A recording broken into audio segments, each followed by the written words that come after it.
Bonjour et bienvenue dans l'émission Tout en couleurs sur RTV, un programme de divertissement, de partage de savoir et surtout de belles rencontres. Au sommaire aujourd'hui, on commencera par les Good News avec la 8e session du Panorama International Short Film Festival organisé par Kamal Aouij à Tunis. Pour le bien-être, il est là avec nous, Ludovic. Et oui, l'éboueur parisien, il est là avec nous. Il va nous parler justement de ses missions, de son amour pour son métier. On en a bien besoin ici à Paris et je pense dans le monde entier. Donc il va venir nous donner des beaux messages. Pour la culture, nous serons avec Jean-Pierre Colombiès, un sacré personnage, auteur du livre 34 polices déconnexion et aussi auteur de quelques pièces de théâtre. Et oui, après la police, il fait la comédie, il est l'écrivain. Lui aussi, c'est tout un personnage avec nous. Et pour l'instant coaching, elle est là avec nous, Evelyne Bouillon. Et oui, notre coach chouchou, chroniqueuse, formatrice. Bien, aujourd'hui, elle va nous donner des conseils pour apprendre à dire non. On en a besoin, oui, non. Bonjour à tous, comment vous allez? Bonjour. Oh, on est calme là, hein. Tout à l'heure on n'était pas calme. Hein. Ah là là là là. Ah oui. Après chacun votre rubrique, vous allez nous parler, nous donner des conseils, puis surtout nous parler de votre parcours. On va apprendre à vous connaître. Bon, Evelyne, toi on te connaît très bien, mais justement Ludovic Franceschi, lui aussi on va apprendre, puisqu'il a écrit aussi un livre, hein, comme notre invité Jean-Pierre Colombiès. Mais on va commencer d'abord l'émission Tout en couleurs par les Good News avec le succès de la 8e session du Panorama International Short Film Festival organisé par Kamal Aouij et qui a eu lieu du 7 au 11 février à la Cité de la Culture à Tunis. Plusieurs courts-métrages ont été mis à l'honneur venant de différents pays. Égypte, Maroc, Algérie, Syrie, Liban, Sénégal, Turquie, France, Palestine, Espagne et j'en passe, tellement de pays. Il est important justement de mettre en valeur et surtout de mettre en avant la créativité de ces réalisateurs venant des 4 coins du monde. L'art se doit d'être transmis. Eh bien, on va regarder ensemble.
جيب غريبة تغسلها ما بيجوز.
Bravo encore à Kamal Aouij pour justement ce festival court-métrage qui justement, ça vous fait parler ça, hein? Ah oui, oui, oui, oui, les courts-métrages, moi j'aime beaucoup parce que c'est un tremplin pour de jeunes réalisateurs qui n'ont pas les moyens de faire des formats longs. Et donc c'est toujours oui, c'est un tremplin, c'est initiatique presque pour certains. Et bon, j'ai assisté à Cannes à l'époque, en 2002, à ce festival, pour une raison simple, c'est que l'un des courts-métrages auxquels j'ai participé avait été sélectionné, avec Moussa Maskri en acteur principal, qui est bien connu, qui tourne beaucoup à Marseille d'ailleurs. Et donc voilà, donc une petite tendresse pour les courts-métrages. Il ne faut pas que ça disparaisse, c'est très compliqué, parce que c'est très peu diffusé, il faut les encourager. C'est bien que les salles proposent à des réalisateurs qui sont ou jeunes ou désargentés de se produire et de proposer ce qu'ils sont capables de faire. C'est sûr, c'est important. Evelyne, justement, ces courts-métrages, ces festivals. Oui, c'est ça, c'est la jeunesse, c'est les nouveaux courants. Très souvent, les très grands d'ailleurs réalisateurs ont commencé par ça.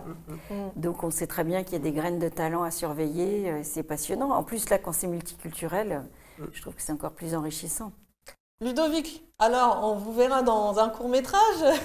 Peut-être, effectivement. Ça vous tente? Ouais, ça va peut-être tourner cet été. Ah, en plus, synchronicité. Ah là, moi ça y est. Exclusivité. Aïe, aïe, aïe, exclusivité RTV. Ah, justement, là, on va passer avec vous au bien-être. Hein. Donc, vous êtes éboueur parisien, TikToker. Vous avez, je crois, 290 000 abonnés. Hein. Ouais, alors là, j'ai 295 000. Ah, ça monte, là, ça monte. On approche des 300 000. Ah oui, oui, oui, ça monte énormément. C'est vrai que vous avez une grande communauté qui monte et qui ne cesse d'augmenter. Ce qui est important, c'est d'avoir un noyau. Voilà. Tant qu'on a ce noyau-là, après... Un noyau dur qui puisse... Exactement, c'est eux qui poussent tout ça. C'est ça, exactement, et qui partagent dans les réseaux et tout. Alors, qu'est-ce qui vous a poussé Vous avez écrit donc le livre, hein, vous êtes venu avec le livre. Plus tard, tu seras éboueur. Donc... qu'est-ce qui vous a poussé justement à devenir éboueur et à être après dans les réseaux? Moi, quand j'étais petit, déjà, j'étais caché derrière mon cyprès et je voyais ces éboueurs, rippers, qui prenaient nos poubelles. Et là, je me voyais à leur place tout de suite. Et après, j'ai arrêté de les observer. J'ai pris mon petit sac et je l'ai apporté dans le camion Ben pour les aider. Et là, le déclic est venu. Vous aviez quel âge? Oula, j'avais 5-6 ans. Donc déjà, sinon vous aviez déjà cette pensée de nettoyer. Oui, tout le temps. Même quand j'allais chercher les escargots, quand j'allais aux champignons, je voyais ces décharges improvisées. Je me dis, mais qu'est-ce que ça fout là? Ou alors quand j'allais à la pêche, des étangs remplis de polystyrène. Et je voulais aller le chercher, mon beau-père il me prenait par le col, hein, parce que c'était hyper dangereux. Bah, bien sûr. Et non, déjà, moi, je suis très sensible à tout ça, quoi. Il faut vraiment, alors, ma vie, c'est un stop, en fait. Je veux stopper tout ça. Je veux consacrer ma vie à la propreté et à dire stop. Parce que l'avenir de la planète, c'est la propreté, c'est pas l'inverse. Exactement, l'avenir de la planète, l'avenir de nos enfants. Exactement. On se dit, mais quelle planète on laisse à nos enfants? Exactement, c'est ça. Qu'est-ce qui va rester, justement, de cette belle planète? En parlant de ça, justement, je pars aussi, là, dans quelques jours. Je vais dans les collèges pour les sensibiliser. C'est important. Des classes de 5e et 4e. Pour parler du métier d'éboueur, mais aussi l'impact du déchet, donc juste apprendre à jeter à la poubelle. Voilà où on en est à l'heure actuelle. Et ce qui est intéressant aussi, c'est que vous valorisez le métier d'éboueur. Parce que je sais qu'il y avait des fausses croyances. Ah, tu finiras éboueur. On avait toujours l'image, ah, si tu travailles mal à l'école, tu finiras éboueur. Alors qu'en réalité, sans vous, bah, ce serait catastrophique. Je pense qu'il y aurait des rats partout, des cafards partout, et ça sentirait mauvais, mais en plus, il y aurait des maladies. Ça serait une vraie décharge publique, en fait. C'est ça. Tout simplement. Et nous, on est en première ligne, en fait. On disait au temps du Covid, par rapport au masque, on disait qu'on était en deuxième de cordée. Non, non, pas du tout. Hein. On est en première ligne, vraiment, parce que grâce à nous, les rues sont propres, il faut le dire, c'est vrai. C'est vrai. Alors après... Il ne faut pas dire non plus que si les gens ne jettent pas par terre, vous n'aurez plus de boulot. Non, non, pas du tout. Hein.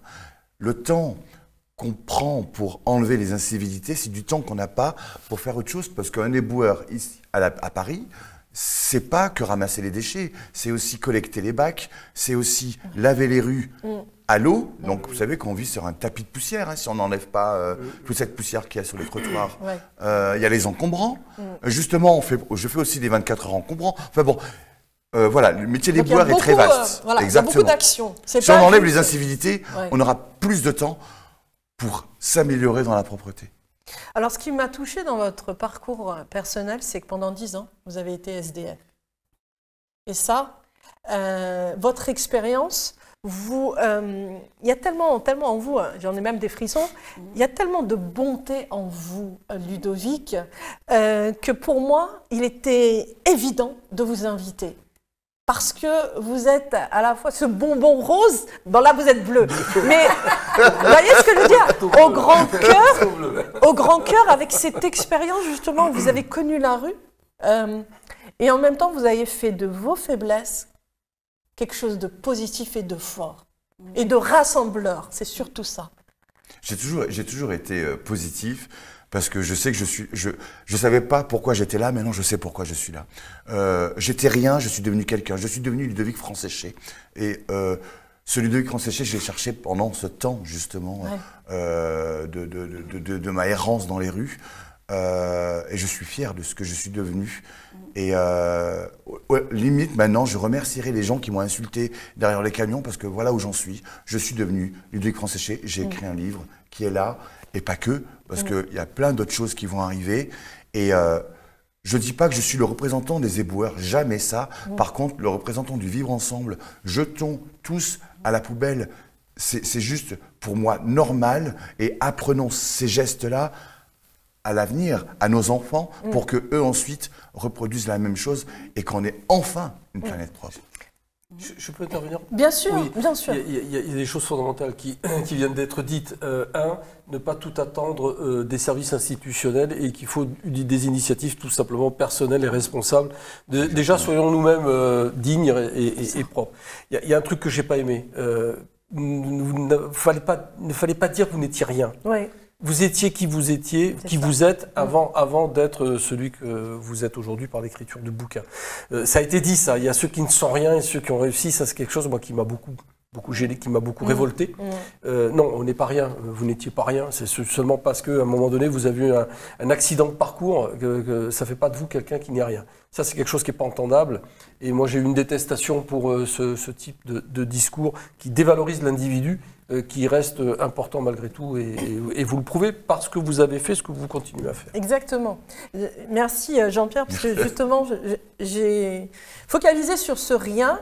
Mais vous avez parlé à ma place, dans le sens où à la fois c'est une fausse croyance, parce que c'est la société qui nous fait croire qu'on n'est rien, lorsque par exemple on est SDF et tout, alors qu'en réalité, nous sommes tous des valeurs de ce monde, et nos expériences font ce que nous sommes aujourd'hui. Et c'est grâce à ce que vous avez connu que vous êtes celui que vous êtes aujourd'hui, à la fois accessible, à la fois vous transmettez toujours des messages, vous allez aussi voir les jeunes, et ça c'est important d'aller voir les jeunes, c'est important de leur donner des messages positifs, de valeur, de respect de la planète. Il y a quelque chose aussi en fait qui m'a touchée, c'est que votre première expérience en tant qu'éboueur, on vous a craché dessus. Oui. Et ça en fait, quand j'ai vu ça et que j'ai entendu ça, je me suis dit mais comment on peut cracher sur une personne en lui disant « fais ton travail, de toute façon, tu es payé pour ça ». Non, non. Il n'est pas payé pour être craché dessus. Et ça, c'est le message que j'aimerais justement transmettre dans l'émission Tout en couleur, parce que vous êtes quelqu'un d'extraordinaire. Et je ne vous le dis pas parce que vous êtes là. Je vous le dis parce que vous êtes humain. Vous avez des valeurs. Et vous êtes hypersensible. Et c'est ce qui fait votre valeur. Et c'est vrai ce qu'a dit Jean-Pierre Colombiès. Voilà, il tient sur le S et pas le Z. Vous n'êtes pas rien. Et ça, c'est important. Donc, vous avez écrit ce livre. Plus tard, tu seras éboueur. Ouais. Donc, voilà. Hein, je vous conseille de le lire parce que c'est rempli d'histoires, d'expériences. Et il est important justement de donner des valeurs aux enfants. Ça, c'est très important. Je sais que vous allez parcourir Paris. Ça aussi, c'est une exclue. J'arrive plus à parler. Je suis tellement... C'est l'une des premières fois où je vais en parler. Voilà. Donc, voilà, c'est la première fois que vous allez en parler. Et donc, je vous laisse en parler. Alors, nous allons faire, ma petite équipe et moi-même, Paris-Marseille, à pied, donc avec un roule-sac, parce qu'un éboueur à Paris, il a un roule-sac pour collecter les déchets. Et je partirai dans les mêmes conditions dans les boueurs pour rendre hommage à toutes les personnes qui s'activent dans la propreté dans le monde. Et on partira de Notre-Dame de Paris le 1er août à 10h, le point 0, c'est important. Et on va passer par la Nationale 7. Si on ne peut pas, ça sera des départementales. On passera dans 14 villes. Et pendant 53 jours, notre arrivée est prévue pour le 23 septembre sur le Vieux-Port à Marseille. Il y aura ma maman qui va m'attendre, j'en ai les frissons. Et on sera donc 2 à marcher. On aura donc pour ramasser les déchets des 2 côtés de la route. Donc, j'espère que vous serez nombreux à l'arrivée pour voir la dernière pesée. Je pense que ça va être incroyable. Tout ça pourquoi? C'est pour sensibiliser à la propreté de la planète et à jeter à la poubelle. Mais aussi, vous savez ce qui s'est passé l'été dernier avec les feux, etc. Oui, ah oui. Ben là, on va distribuer des cendriers de poche pour soulager, espérons, les pompiers cet été, tout le long du parcours. Voilà. Donc, on va donner notre maximum. Et j'espère que vous nous suivrez en tout cas. Moi, j'ai le sentiment que vous allez partir à 2, mais que vous finirez pas. C'est ce que j'allais dire. Mon petit doigt me dit qu'il y aura plein de monde avec vous. Il y a peu de chance que vous finissiez à 2. Dans tous les cas, on va faire de grandes choses. Et si on est plus que 2 à ramasser, ben, ça sera très bien pour nos routes. Et j'espère qu'on va faire de grandes choses. Moi, je pense que déjà, vous faites déjà des grandes choses. Juste pour l'info, hein, un mégot de cigarette pollue combien de litres d'eau? Alors, vous avez des baignoires chez vous? Une baignoire, c'est 100 litres. À votre avis, combien de baignoires? 2. Pour un mégot? Un mégot, 5 baignoires. 5 baignoires. 500 litres. Un petit mégot, 500 litres d'eau. Donc, vous jetez malheureusement un mégot par terre, il pleut, etc. Ça va aller dans l'eau, ça va aller dans les caniveaux, etc. Parce qu'on ne peut pas tout le temps les ramasser, tout le temps les balayer. Ben, ça va polluer 500 litres d'eau autour de lui, tous les produits toxiques qu'il y a dedans, etc. Et après, il risque de se retrouver dans nos océans. Il risque. Il y en a qui sont stoppés bien avant, heureusement. Après, on peut parler de la bouteille en plastique si vous voulez. La bouteille en plastique, si vous la jetez par terre et que personne ne la ramasse, elle mettra 100 ans à 1000 ans à se désintégrer. C'est énorme. Hein. Le chewing-gum, c'est 4 à 5 ans aux UV. Ah ouais. Aux UV. Il faut savoir qu'avec les chewing-gums, on fait des semelles. Donc là, peut-être que nos élus pourraient imaginer des points de collecte pour collecter les chewing-gums, justement pour qu'il y en ait moins par terre, parce qu'on marche sur un tapis de chewing-gum. Bien sûr. Que ce soit dans les rues ou dans les gares, etc. C'est des petites taches grises, hein, c'est que des chewing-gums. Voilà. Et les bouteilles en verre, 4000 à 5000 ans. 4000 à 5000 ans. C'est là, il y a quand même pas mal de points de récolte. Alors, là, c'est un apport pour le verre, c'est un apport volontaire. À Paris, ils ont mis des bacs blancs avec des trous. Donc ça, c'est pour les particuliers. Mais sinon, il y a des grosses caisses. Et là, c'est un apport volontaire. Mais attention, il y en a beaucoup qui l'amènent. Ils les mettent à côté, mais ils ne les mettent pas dans les trous. Oui, c'est vrai. Mais elles sont souvent pleines. Enfin, moi, j'en ai une à côté de chez moi. Elle est souvent pleine. Et c'est vrai que les gens n'ont pas d'autres ressources que de le mettre à côté. C'est pas toujours de la mauvaise volonté, quoi. Non.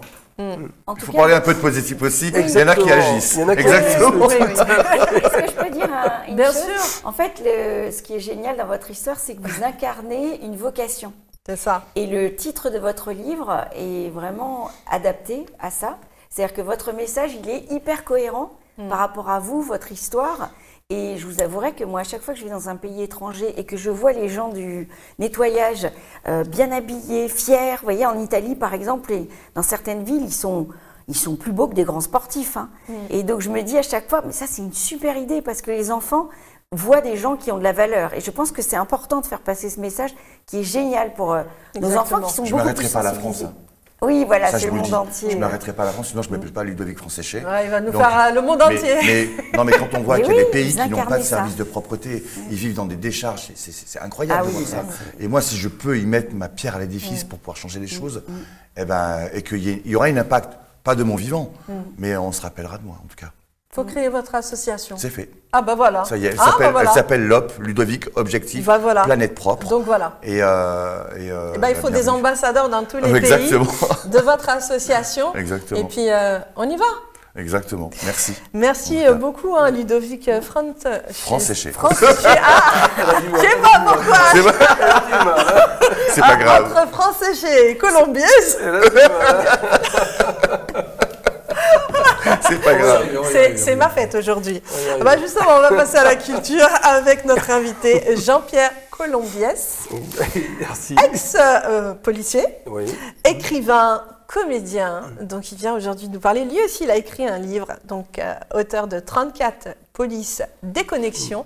Mais avant de nous parler de son livre, on aimerait connaître votre parcours. Brièvement, parce que c'est trop long.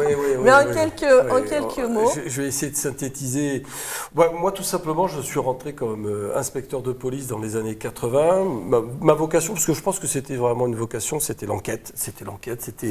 C'était arrêter des voyous, des truands. C'était ça, c'était fondamentalement ça. Je voulais vivre ça un petit peu comme une prolongation d'un esprit de thriller et un peu romantique peut-être, mais en ayant parfaitement conscience que j'allais être confronté à quelque chose d'assez dur. À ce niveau-là, j'ai pas été déçu.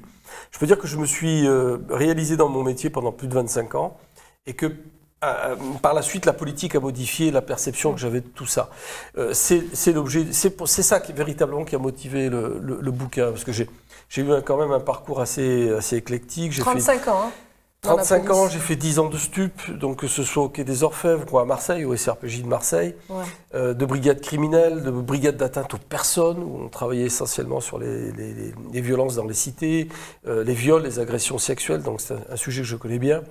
Et puis après, une police de secteur et donc de confrontation à l'opinion publique, à la population. C'est pour ça que je dis toujours, il n'y a pas de grands flics. Il n'y a pas de grands flics et il n'y a pas de petite police. Il y a tout simplement une police qui doit être républicaine et proche de la citoyenneté. Et malheureusement, au travers des programmations politiques, au travers des délires égocentriques de certains de nos gouvernants, on a cassé cet outil qui fonctionnait avec des imperfections, mais qui fonctionnait pas trop mal.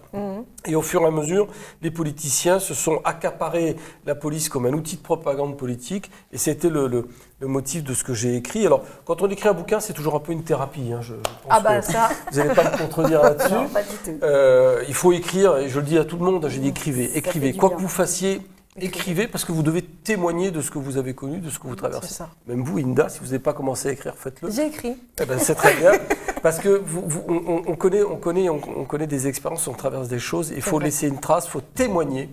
Il faut témoigner fondamentalement pour expliquer. Après, ça n'intéressera peut-être pas tout le monde. Mais ça peut aider certaines personnes. Mais ça peut aider, il faut comprendre. Et ce que je dis partout où je passe dans les médias, le politique a pollué la plupart des institutions du service public jusqu'à aujourd'hui. Et aujourd'hui, on atteint une forme de paroxysme. Mais là, on déborde un peu peut-être du sujet premier qui était le bouquin. Ça fait partie de votre livre. Ouais, c'est pas loin de ce nous allons dépolluer, en fait. Oui, c'est pas loin. Déprogrammons, dépolluons, oui. Ça se rejoint, parce que la police nettoie aussi les ordures d'une société, d'une forme de société. On nettoie les écuries d'Augias derrière, parce que la société n'est pas humaniste. Il faut arrêter de croire que l'homme est bon par nature, c'est faux. Il y a des horreurs, il y a des horreurs qui se commettent, il y a des gens qui sont d'absolus crapules, hommes ou femmes du reste. L'homme et la femme sont capables des pires horreurs. On le voit actuellement avec ce procès qui va s'ouvrir à la fin de l'année, le procès de Monique Olivier. La nature humaine n'est pas bonne. Elle n'est pas bonne par nature. Et c'est pour ça qu'il faut des lois, c'est pour ça qu'il faut des magistrats, c'est pour ça qu'il faut une police pour réguler tout ça et permettre le vivre ensemble, tout simplement. Bien sûr. Et après, écrire, c'était une prolongation dans ce qui a été ma deuxième vie. La deuxième vie de comédien, et j'ai du mal à m'extraire. Vous savez, j'ai beaucoup de mal à écrire de la comédie. Je n'arrive pas. J'adore jouer la comédie. J'adore jouer du faido. J'adore jouer quelque chose. J'aime le rire du public, mais je n'arrive pas. Pourquoi? Qu'est-ce qui vous bloque? Ce qui me bloque, d'abord, il faut du talent. J'ai pas ce talent. Ah, attendez. Là, tout à l'heure, vous avez dit. Justement à Ludovic qui n'était pas rien, et là, fausse croyance, je n'ai pas de talent. Non, c'est moi qui rebondis. Pour moi, vous avez du talent, cher. Je sais pas, exactement. Comme disait l'inspecteur Harry, vous savez que Marlène Schiappa a cité Spider-Man. Moi, je vais citer l'inspecteur Harry. Pardon. Clint Eastwood dans l'inspecteur Harry, l'homme sage connaît ses limites. Et écrire une comédie théâtrale, c'est énormément de talent. Il faut vraiment, ça s'invente pas. Et ça, je sais pas faire. Je sais pas faire. Donc, ce que j'écris est souvent à la fois politique et dramatique. Et c'est vrai que j'ai écrit notamment un seul en scène. J'ai fait un seul en scène sur la Commune de Paris, parce que je suis un passionné d'histoire. J'ai écrit sur Shakespeare. J'ai écrit sur Richard III. Alors, Richard III, je ne voulais pas faire un cours d'histoire aux gens qui allaient écouter ça, mais l'idée c'était de dénoncer les mensonges politiques, les mensonges de ceux qui écrivent l'histoire. Car l'histoire n'est écrite que par les vainqueurs ou par ceux qui tiennent la plume. En général, ce sont les mêmes. Donc l'idée, c'était d'apporter de la réflexion, inviter ceux qui le liront, ceux qui liront ça ou d'autres choses, ceux qui sont venus me voir sur scène, c'était les inviter à se poser les bonnes questions sur les faits historiques et ne pas rester sur les versions officielles. Voilà, c'est amener à la réflexion et il faut que ce soit constructif. Hein, c'est pas nécessairement dépressif. Hein, l'idée, c'est pas de rendre les gens tristes ou dépressifs. L'idée, c'est de dire voilà. De les faire réfléchir. De les faire réfléchir. On vous présente des faits, on vous présente une version de l'histoire. Aller au-delà du discours politique qui, lui, n'a qu'un seul objectif, c'est restreindre votre capacité à réagir et à réfléchir. Fondamentalement, c'est ça. Mais sans prétention, parce que je n'ai pas le talent d'un Victor Hugo ou d'autres. Mais chacun, encore une fois, je vais rebondir. Hein. Chacun a son talent. On n'a pas à se comparer aux autres, puisque vous apportez. Vous voyez, nous sommes bourrés de fausses croyances. Et malheureusement, ce sont ces fausses croyances. Après, vous allez me dire, oui, mais c'est être humble. Mais l'humilité, c'est aussi accepter justement ses propres richesses, ses propres capacités. Vous voyez, le fait d'avoir écrit ce livre, c'est-à-dire ces 34 polices déconnexion. À travers ce livre, vous avez l'histoire de plusieurs personnes que vous avez rencontrées. Ce sont des anecdotes plus ou moins douloureuses, des messages, des cris d'alerte. En même temps, il y a de la révolution. Non, je n'accepte pas ce qui n'est pas juste. En même temps, vous êtes aussi porte-parole de l'association UPNI Police. Donc ça aussi, ça veut dire qu'on vous a... Comment dire, si on vous a choisi en tant que porte-parole, c'est parce que vos mots touchent et vos mots amènent à une réflexion. Vous voyez ce que je veux dire? Mais complètement, c'était le vecteur du principe. C'est-à-dire qu'on ne voulait pas, moi je suis le porte-parole de cette association de policiers qui n'ont pas la parole, justement, qui sont des artisans de la sécurité, une forme de prolétariat de la sécurité. Ces gens-là travaillent, ils sont sous la pression de leur hiérarchie, qui elle-même est aux ordres du politique. Et donc, on s'est rencontrés parce que je trouvais que ce qu'il faisait était courageux, très courageux. Je dis voilà, moi j'ai mis un point d'arrêt à ma carrière professionnelle. Policière, je peux vous proposer, je connaissais un peu les médias, je peux vous proposer de porter votre discours et de porter vos valeurs et de quelque part être un peu le lanceur d'alerte, la mouche du coche qui va aller sur les plateaux de télé ou de radio, et merci d'ailleurs de me recevoir et de pouvoir le dire, et de pouvoir expliquer aux gens la réalité des choses. Parce qu'il y a un discours politique, qui est un discours enjôleur, qui est un discours qui enrobe les choses avec beaucoup d'hypocrisie et beaucoup de cynisme, très souvent, trop souvent, et on voulait être ceux qui allaient dire, attendez, on vous dit une chose, nous on va vous expliquer la réalité. Simplement. Et notamment, on le voit tous les jours, on parlait de Marseille, Marseille est dans une situation catastrophique, hein, des gamins se flinguent dans les cités. Ouais. Aujourd'hui, il y a 2-3 règlements de compte par semaine. C'est catastrophique. Et la seule réponse qu'on apporte à ça, c'est des compagnies de CRS. Et donc on fait partie, et je le dénonce régulièrement sur les plateaux ou sur Facebook, comme on le peut, en disant, mais non, on ne résoudra rien avec des gens en uniforme. Il faut bien d'autres choses, et si on veut de l'uniforme, il faut que cet uniforme soit porteur d'autre chose que d'une idée répressive. Mais c'est très compliqué parce que, au sein même de l'institution, on gêne, nous gênons, je gêne, bien modestement encore, et en face, il y a aussi parfois des interlocuteurs très démagogiques, je pense à certains membres de partis politiques très orientés, qui ne voient les policiers que comme un outil répressif, alors que ce n'est pas ça, ça ne doit pas être que cela. Je ne vais pas faire de l'anthropologie policière, de l'archéologie policière, mais la police, fondamentalement, ne doit pas être consacrée uniquement à la répression. Il faut que ce soit aussi un outil de dialogue. Et ça existait avant les années 2000. C'est ce qu'on appelait une forme de police de proximité. Oui, c'est ça, exactement. Qui allait voir les jeunes dans les quartiers, qui parlait avec eux. Qui les avait vus grandir. C'était des jeunes, et c'était des policiers qui n'étaient pas astreints aux résultats. Suivez mon regard, je fais référence à cette période catastrophique qui est l'époque du sarkozysme triomphant, où il a été décrété que le policier devait être rentable et efficace, ce qui était une hypocrisie de langage absolue. Et on a complètement cassé cet outil de dialogue contre la police de proximité. Rappelez-vous cet épisode catastrophique à Toulouse où le directeur départemental a été humilié devant les caméras. C'était facile. Et voilà, on a cassé cet outil qui n'était pas un outil qui correspondait à la nouvelle politique de Nicolas Sarkozy, qui se voulait uniquement répressive. Et en même temps, il cassait l'outil judiciaire qui, lui, répond à un impératif de répression du crime. Donc, il y aurait beaucoup à dire. Il faudrait presque un format Rien que là-dessus, mais c'est en tout cas c'est ce qui a motivé le fait que j'ai, entre autres, que vous avez écrit justement ce livre 34 polices déconnexion. Voilà, pour expliquer à la fois mon parcours, mais à travers mon parcours. Et pas que le mien, mais d'hommes et de femmes. Oui, c'est ça, c'est ce que j'allais dire. Voilà, c'est pas un parcours solitaire. Parce qu'il faut savoir justement qu'il y a énormément de policiers qui se suicident aussi. Bien sûr. Dû à cette pression. Et aussi, encore une fois, on va parler de fausses croyances, de la police synonyme de justement racisme, police synonyme de très important justement de bien sûr, de comment dire, répression, bien police. sûr. Et on l'a vu avec les Gilets jaunes, hein, on l'a vu justement oui, on montre des côtés qui font que ça crée encore plus le fossé entre la police et les jeunes. Complètement. Et non, aussi les citoyens. Non, mais vous mettez le doigt là sur un problème fondamental. Ce qui s'est passé pendant les Gilets jaunes est pour moi la pire des choses. C'est-à-dire que, et là, il faut arrêter de dire la police. Non, il faut dire les services d'ordre. C'est pas la même chose. Parce que la police, c'est aussi la police du quotidien. C'est celle que. C'est votre commissariat, hein, c'est les policiers de. C'est ça la vraie police. C'est les commissariats, c'est les petits policiers qui sont là, qui font leur job de proximité, qui travaillent en interconnexion d'ailleurs avec tous les services municipaux. C'est très important. Après, il y a le petit judiciaire et puis il y a le maintien de l'ordre. Et le maintien de l'ordre répond directement aux injonctions du politique. Et quand on dit.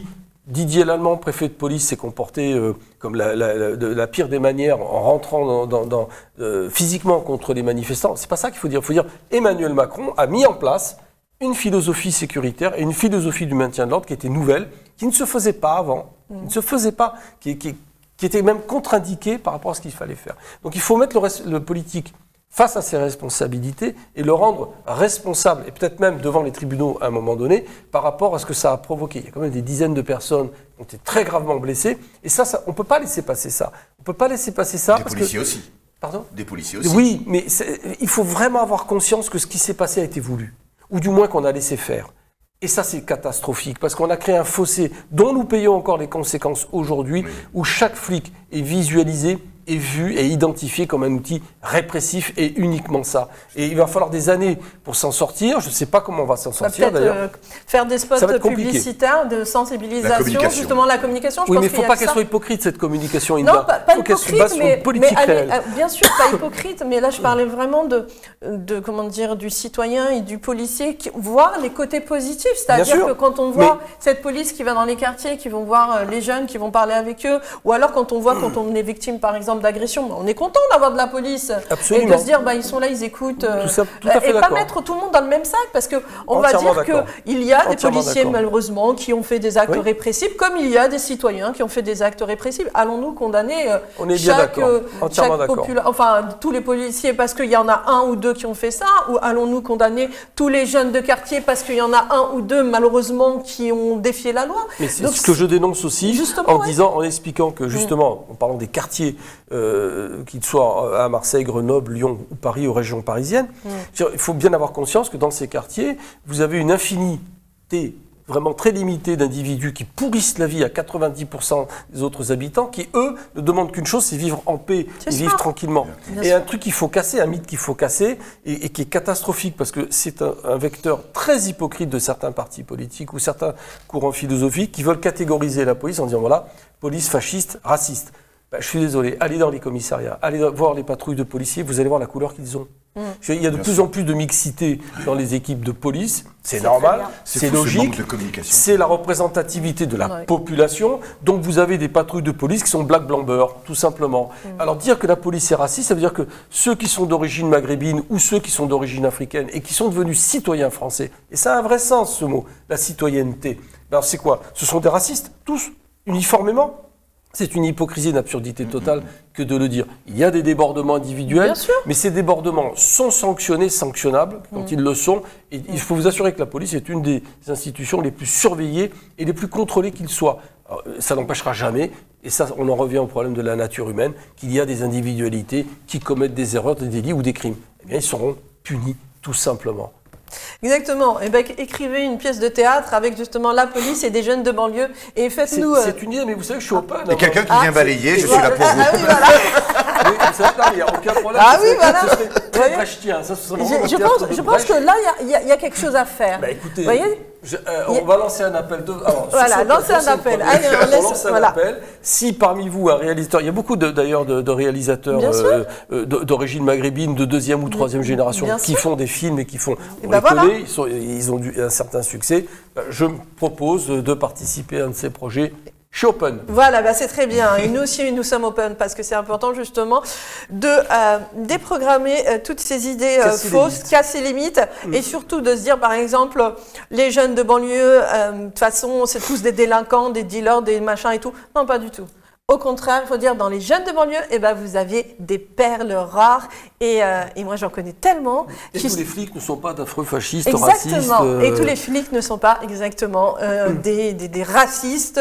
Au contraire, et c'est pour ça qu'il faut déconstruire ça. Oui, bien d'accord. Et je pense que nous avons chacun notre mission. Oui. Ben voilà, c'est votre prochaine pièce de théâtre, on va dire. Voilà. Le jeune et le policier. Ouais, non, mais alors, sortir du schéma qu'on voit trop souvent au cinéma, du flic alcoolique dépressif. Oui, voilà. Enfin, voyons. Ben oui, mais malheureusement, ça plaît. Malheureusement, ça marche. Ça marche parce que, bon, malheureusement, comme vous le dites, on va dire, le métier de policier, c'est pas non plus si simple parce que, en même temps, ils doivent suivre les directives de l'État, mais en même temps, ils ont beaucoup de stress, énormément de stress, parce qu'ils sont constamment en conflit avec voilà, exactement, des agressions, des meurtres, des viols, un peu de tout, et ils doivent gérer avec tout ça. Donc c'est pour ça que c'est pas simple du tout. C'est moi, il y a des affaires qui m'ont très longtemps empêché de dormir. Ben oui, j'imagine. Des affaires auxquelles, en y pensant, je pleurais tout seul, tout simplement, parce que ce à quoi on est confronté parfois, c'est terrifiant, quoi. Ça vous a affecté ? Ah oui, complètement, oui. Mais des choses, pas nécessairement des règlements de compte ou des meurtres affreux, mais simplement des situations de vie. Moi, j'ai toujours en mémoire, on parlait de palmade, là, on se pensait à la mode, palmade. J'ai connu une affaire identique. J'ai traité exactement ce type d'affaire où un jeune, je ne vais pas dire un gros mot, il ne faut pas dire de gros mots. Non, pas de gros mots. Mais bon, on va le penser très fort. Avait volé une voiture et s'amusait à faire une course-poursuite. Et il est rentré de face dans une voiture conduite par une famille, papa, maman et 3 enfants. Et ben, le père et la mère sont morts. Et ces 3 enfants sont devenus orphelins. Cette affaire-là, j'y ai pensé pendant des années. Oui. Ouais, ça me marque énormément. Et ce n'est pas une affaire de grande criminalité. Il y en a d'autres, hein. J'en ai une en réserve de meurtre aussi. Mais celle-là m'a fait pleurer pendant des années. Ouais, mais voilà. C'est très dur. Oui, c'est très dur, parce que vous êtes face aux enfants, vous êtes face à la famille. Qu'est-ce que vous faites, qu'est-ce que vous dites? Et vous êtes vous-même parent. Et vous avez votre humanité et tout ça, mais ça, personne ne peut le ressentir et le vivre à votre place. C'est impossible. Bien sûr. Parce que personne ne peut avoir cette expérience à votre place. C'est vous qui l'avez vécu de plein fouet. Tout à fait. Et émotionnellement, c'est difficile. Oui. Donc, à un moment donné, qu'est-ce qu'on fait avec ces émotions-là? C'est ça. C'est exactement ça. C'est très dur. Surtout vous êtes seul face à vous-même, parce que personne ne peut le comprendre. Ouais. Ni votre compagne, ni vos enfants. De toute façon, vous les épargnez de tout ça. Vous les mettez de côté. Et c'est souvent la raison pour laquelle certains se mettent à boire, tout simplement, à picoler. Parce qu'à un moment donné, oui, il faut compenser. Et comment compenser? Et c'est vrai que l'alcool a souvent dans ce genre de contexte, un appui, ou du moins un échappatoire qui est très malsain, parce que vous risquez de tomber dedans. Bien sûr. Et c'est le piège, c'est un des pièges. Et c'est pour ça que vous avez effectivement des gens qui trébuchent et qui tombent. Jean-Pierre Colombiès. C'est pas très positif, ça, je reconnais. Non. Au contraire, non, au contraire. Ce qui est important, c'est de transmettre des messages. C'est une expérience que vous avez mis justement dans ce livre 34 polices déconnexion. Et c'est l'expérience. Vous avez été justement le porte-parole de beaucoup de policiers.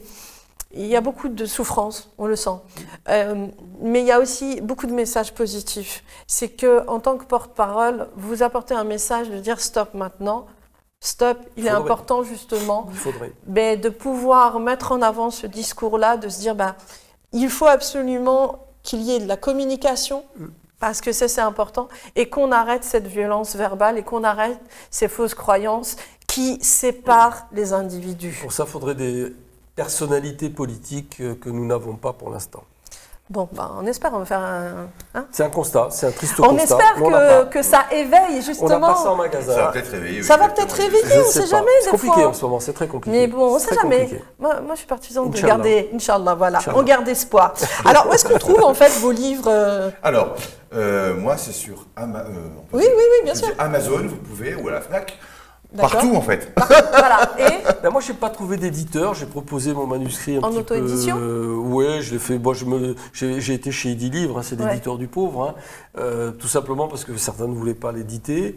Je pense que j'y dis aussi des choses. Je ne parle pas que de ça. Je parle aussi de certaines affaires qui sont un petit peu gênantes, un petit peu délicates. Et je pense que certains éditeurs n'ont pas eu.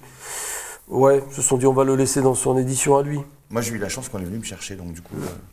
C'est la maison d'édition qui Ludovic, on est venu vous chercher. C'est normal avec le chapeau bleu là. On ne peut que le remarquer. Ma fraise tagale avec Schtroumpf. Ah oui, c'est vrai.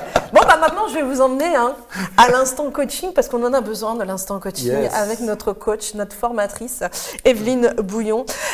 Aujourd'hui, elle va nous apprendre à dire non. Alors, comment on fait pour dire non, Evelyne? Eh bien, il y a tout un tas de processus, mais d'abord, je voulais faire un petit tour de table, si tu me permets. Bien sûr. Est-ce que ça vous arrive d'avoir du mal à dire non? Et dans quelle situation? Est-ce que vous voyez des moments... Il y en a une, là, la situation. Voilà. Professionnellement, oui, c'était très compliqué de dire non. Et quand vous le dites non, et ça rejoint les problématiques du mal-être dans la police, oui, c'est quasi impossible. Ou alors vous vous exposez à la haine et tout simplement à des répercussions, des conséquences professionnelles très lourdes. Et vous, ça vous arrive de dire... Oui, alors moi, c'est pour... on me demande de l'argent dans la rue, donc j'ai beaucoup de mal à dire. Ah oui, c'est normal, vous avez votre histoire, bien sûr. Parce que je l'ai vécu. Oui, c'est vrai. Du coup, j'ai beaucoup de mal. Ah oui. Et Inda, ça t'arrive d'avoir du mal à dire non? Oh, ça c'était la Inda d'avant. La Inda d'aujourd'hui, elle sait dire non. Super. Ah oui, Donc, tu vas m'aider à faire passer les messages, du coup. Tout simplement, moi j'ai essayé de chercher un peu qu'est-ce qui faisait que c'était difficile de dire non. C'est vrai qu'il y a des moments où on est vraiment tous démunis. Et je me suis rendu compte à travers mon métier que c'était dû à plein de choses, plein de facteurs, les conditions, les personnes à qui on s'adresse, qui s'adressent à nous dans ces cas-là, les situations aussi. En fait, on va avoir du mal à dire non quand, par exemple, on est impressionné ou quand, par exemple, on dépend de quelqu'un. On a une relation proche, de qualité avec quelqu'un, on veut faire plaire ou simplement faire plaisir. Voilà. Par exemple, ce sont des freins classiques. Et donc, en gros, c'est quand on ne se sent pas à égalité avec quelqu'un ou qu'on attend quelque chose et on perd son décentrage. On appelle ça en coaching. C'est-à-dire qu'on n'est plus en cohérence avec soi-même et du coup, on ne sait plus comment réagir. Ça, c'est le mécanisme global. Ça vient aussi de l'éducation. Pourquoi? Parce qu'un petit enfant qui se roule par terre dans un supermarché, il se passe en lui quelque chose d'assez violent. On lui a dit non, alors là c'est l'inverse, il essaye de gérer un non, une frustration. Et en fait, les parents, souvent en France en tout cas, vont consoler ou bien se fâcher. Pourquoi? Parce qu'ils ont l'impression que c'est l'image de la famille qui est en jeu. Mais j'ai droit à tout ça. Voilà. Je faisais des crises de nerfs, ma maman elle craquait, et après elle disait oui. Eh oui. Ah ouais, ça sent la manipulation des enfants. Oui. Alors qu'en fait, la bonne méthode, si on avait le temps et si on était, formé à l'attente de l'enfant, aux besoins de l'enfant dans ce genre de situation de frustration, ça serait de laisser le temps à l'enfant de gérer ses émotions pour qu'il trouve la sortie lui-même, soit demander de l'aide à un adulte, soit négocier, soit en tout cas trouver en lui la force de passer à un autre stade émotionnel. Et on n'a jamais le temps de faire ça, ou c'est très difficile. Ça se fait dans les pays nordiques ou anglo-saxons, où c'est normal de laisser un enfant crier parce qu'on sait que c'est ça qui va l'aider le plus. Dans son développement? Ouais. Ça, après, c'est paradoxal parce qu'il y en a qui disent qu'il ne faut pas laisser l'enfant crier, sinon au niveau du cerveau, ça fait des complications et tout. Et d'un autre côté, il y en a qui disent qu'il ne faut pas laisser... c'est surtout, ça dépend, il y a tellement de théories. Il y a plein d'influences différentes, c'est vrai. En fait, le but, quand un enfant s'énerve tout seul, c'est qu'il vide ses émotions, qu'il les gère, en fait, du coup, après. Et donc, ça la nuit, c'est pas bien marrant. Voilà, oui, c'est ça. Moi, j'ai eu ça à la maison et c'est vrai que c'est pas simple. Et donc, pourquoi est-ce qu'on empêche l'enfant de s'exprimer et de faire son travail avec lui-même, c'est parce que ce qui prédomine en intention positive, c'est la socialisation. C'est qu'en fait, on va essayer avant tout d'apprendre à l'enfant à vivre en société. Ah oui. Donc il y a toujours une raison valable qui fait qu'on n'a pas forcément le comportement adéquat. Et donc on a un choix à faire et c'est ça qui est compliqué.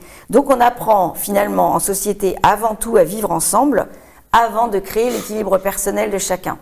C'est ça la logique qui fait qu'on n'a pas toujours les bons réflexes.